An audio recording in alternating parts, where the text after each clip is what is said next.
Mon prénom c'est Hazel. J'arrive sur la fin de ma 17e année. Ce fait maintenant 5 ans que j'ai cette foutue maladie. Une maladie qui détruit trop de personnes. Le cancer. À l'âge de mes 13 ans, ils m'ont trouvé le cancer de la thyroïde, stade 4. Ça n'a pas arrêté. Opération, rayons, chimio, des rayons. Au début, tout a bien marché. Et puis, ça n'a plus rien fait. Un jour, mes poumons ont commencé à se remplir d'eau. J'ai tout fait. Personne n'arrivait à me soulager.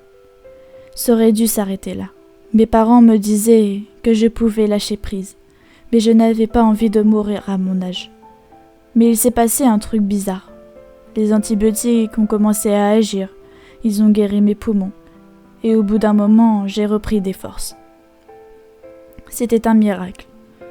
En théorie, ça pourrait durer comme ça pendant, je n'en sais rien, un petit moment. Depuis l'an dernier, je prends des cours particuliers chez moi pour la fac. Sur la liste des effets secondaires du cancer, il y a la dépression.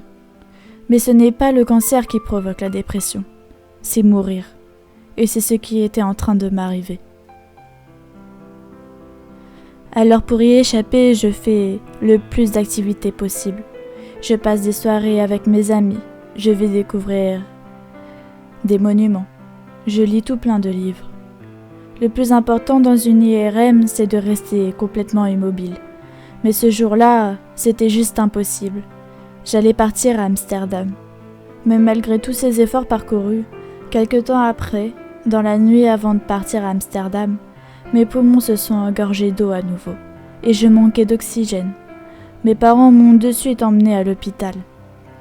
Mais une chose qui était importante, c'est que je n'avais aucune nouvelle tumeur de détecter.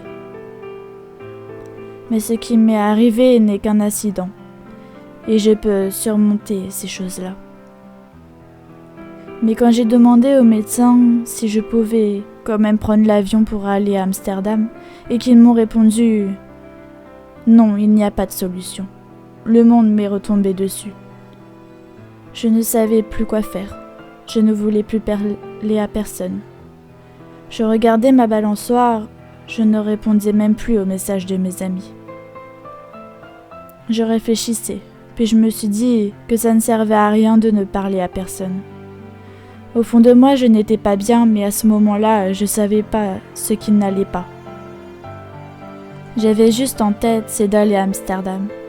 J'ai continué à me battre pour y aller jusqu'au jour où j'y étais.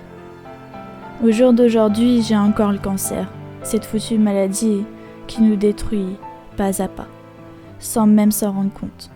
Mais je me bats chaque jour, et je me battrai jusqu'à en mourir. Le cancer, au prix que ça coûte, on n'est même pas sûr de mourir guéri.